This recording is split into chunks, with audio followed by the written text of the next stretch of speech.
Hello students, अब मैं आपको ये बताऊंगा कि कोई रॉड है यूनिफॉर्म क्रॉस सेक्शनल, तो अपने वेट के कारण वो रॉड कितना एक्सटेंड होगी अपने वेट के कारण। तो इसमें क्या है कि कैपिटल एल लंबाई की रॉड है और इसका टोटल वेट जो डब्ल्यू है, लेकिन इस केस में हर जगह फोर्स की वैल्यू अलग अलग होगी। तो फोर्स अलग अलग होगा तो फोर्स पर यूनिट एरिया भी अलग अलग होगा। फोर्स पर यूनिट एरिया को अपन कहते हैं स्ट्रेस, जो इसमें डेवलप हो जाती है, क्योंकि जैसे ही आपने इसको सस्पेंड करा तो इस रॉड के मतलब वेट को कौन बैलेंस कर रहा है। यहाँ पर एक वो क्रिएट हो गया,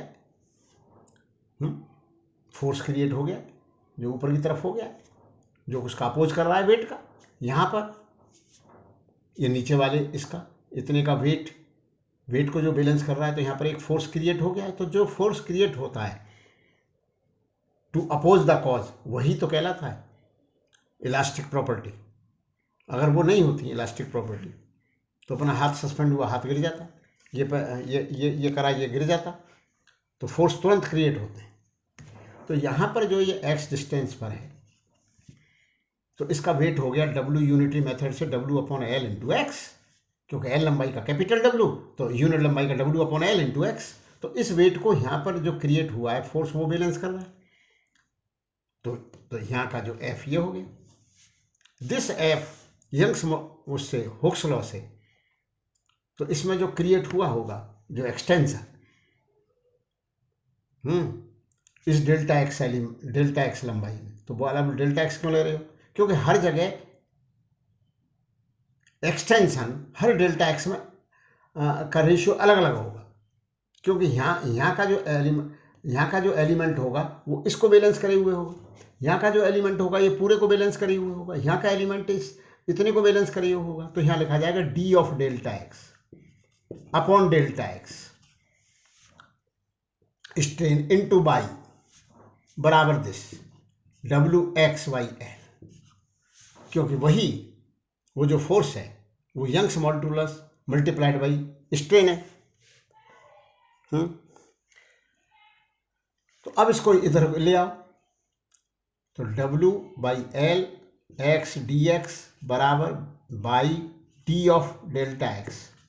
तो जब इसको इंटीग्रेट करेंगे तो इसमें सारे डेल्टा एक्सों का चेंज आ जाएगा लंबाई में, हर डेल्टा एक्स का, कि इसमें इतना हुआ, इसमें तो ये तो नेट हो जाएगा, नेट डेल्टा एल इंटीग्रेशन।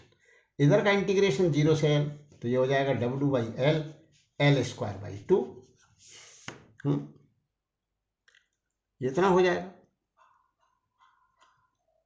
यहाँ पर एक चीज़ अपन भूल गए, क्योंकि फोर्स है ये बराबर होता है बाई यंग्स मॉडुलस गुणा area of the rod. Young's modulus multiplied by area into this, तो यहाँ एरिया आएगा, तो ये आएगा by a change in length, rod की जो नेट चेंज इन लेंथ है। तो नेट चेंज इन लेंथ जो आई वो इतनी आई, डब्ल्यू एल अपॉन 2 बाई ए, ये आई। अगर ये वायर का वेट नेग्लिजिबल होता और नीचे का वेट होता अच्छा खासा, तब इसमें क्या होता? तब इसमें ये मान लिया जाता कि हर जगह जो है जो रीस्टोरिंग फोर्स जो क्रिएट हुआ है वो डब्ल्यू है, क्योंकि इस वायर का जो वेट है वो नेग्लिजिबल है। तो उस केस में क्या होता कि इसका क्रॉस सेक्शन एरिया ए है, तो हर जगह जो इलास्टिक फोर्स जो क्रिएट हुआ वो डब्ल्यू, और स्ट्रेस जो क्रिएट हुई वो W by A. This stress is Young's modulus into change in length upon original length. तो यहाँ पर कुछ वेरिएबल तो है ही नहीं, change in length small L मान, तो ये क्या आ जाता, चेंज इन लेंथ यहाँ पर जो आती, चेंज इन लेंथ को चलो डेल्टा एल लिख लो, तो यहाँ पर जो डेल्टा एल आता वो W into capital L upon by A होता, लेकिन यहाँ आया है 2, और यहाँ 2 इसलिए आया है क्योंकि वो अपने ही वेट के कारण सस्पेंड हुआ है। अब किसी की दोनों बाहें पकड़ के और ऊपर उसको बांध दिया जाए तो उनकी बाहों में क्या एक्सटेंशन होगा, तो वो भी निकाल सकते हैं, वो इससे निकाल सकते हैं। ये मान लिया जाए कि बाहों की जो है वेट बहुत कम है और बॉडी का वेट बहुत ज़्यादा है, तो आ जाएगा, उसमें कुछ है ही। ईच बाह में कितना एक्सटेंशन आएगा, आ जाएगा। तो कैसे आएगा?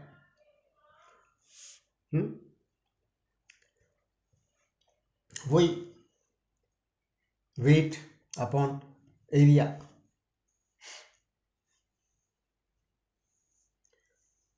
तो वो जो है पूरा वेट इन दो बाहों पे,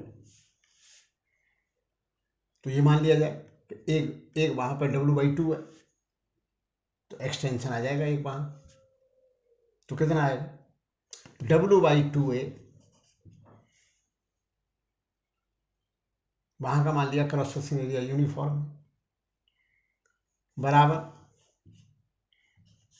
तो ये stress is equal to Young's modulus multiplied by strain, तो इससे डेल्टा एल आ जाएगा, ऐसे आ जाएगा ये।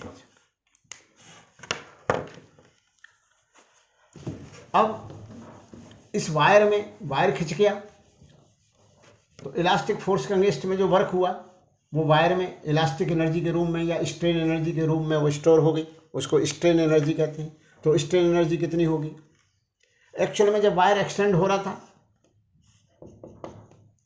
तो जो शुरू में, अब ये वायर को यूँ मान लीजिए, अब सर्टेन फोर्स एफ लगा करके वायर एक्सटेंड हो करके ये स्मॉल एल लंबाई इंक्रीज हो गया, पहले कैपिटल एल थी और एल बढ़ गई, ये मान लिया जाए फोर्स एफ लगा करके, ये यहाँ पर तक थी वायर की लंबाई कैपिटल एल, अब ये बढ़ गई। तो जब ये खिंचता जा रहा था तो जब एल खिंच गया है तो सबसे ज़्यादा फोर्स है, तो मतलब फोर्स वेरिएबल है। जब वायर बिल्कुल भी नहीं खिंचा तो हमें कितना फोर्स लगाना पड़ रहा है? 0।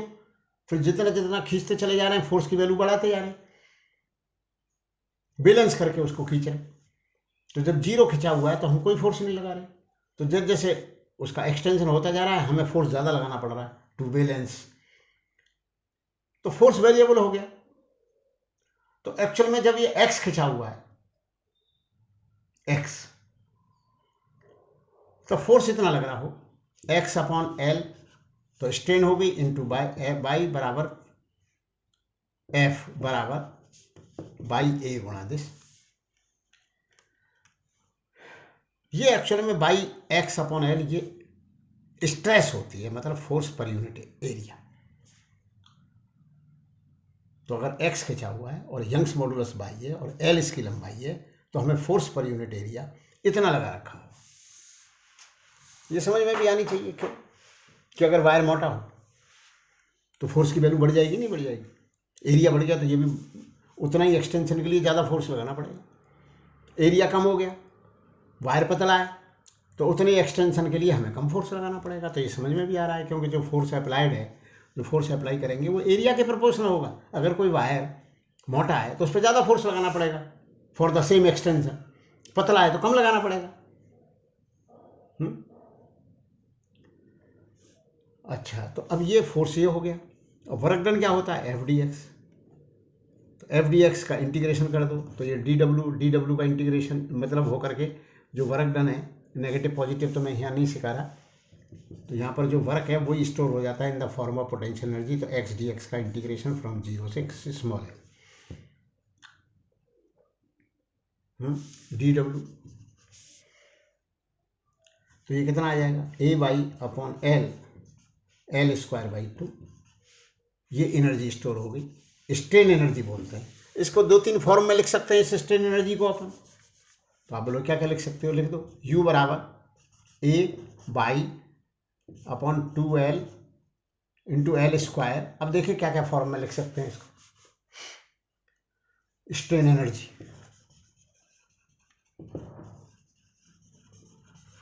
देखो क्या क्या फॉर्म में लिख सकते हैं।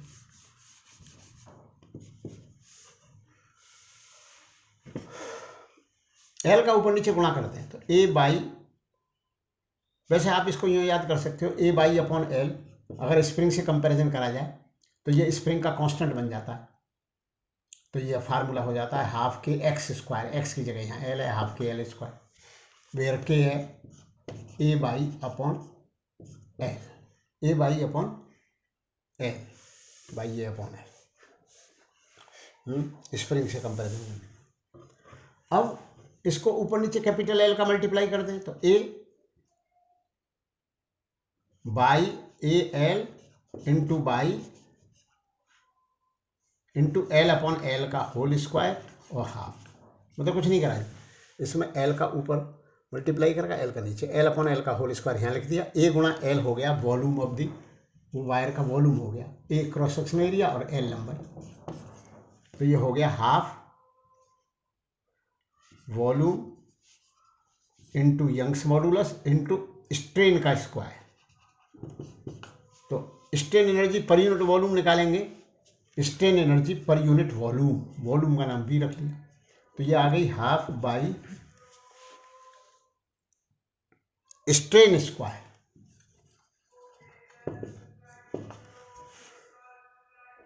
स्ट्रेन स्क्वायर आ गई। इसकी दूसरी फॉर्म देखें क्या आती है। अब आपको ये तो पता है कि स्ट्रेस बराबर है बाई गुणा स्ट्रेन, तो एक बार यहाँ से स्ट्रेन को हटा दो, एक बार बाई को हटा दो, तो दो फार्मूले आ जाएंगे, एनर्जी पर यूनिट वॉल्यूम के दो और बन जाएंगे। एक बार बाई को हटा दो तो बाई को हटा के स्ट्रेस अपॉन स्ट्रेन लिख दो, तो एक स्ट्रेन कैंसिल हो जाएगी, तो फार्मूला हो जाएगा हाफ स्ट्रेस इंटू स्ट्रेन, ये बन गया एनर्जी पर यूनिट वॉल्यूम का।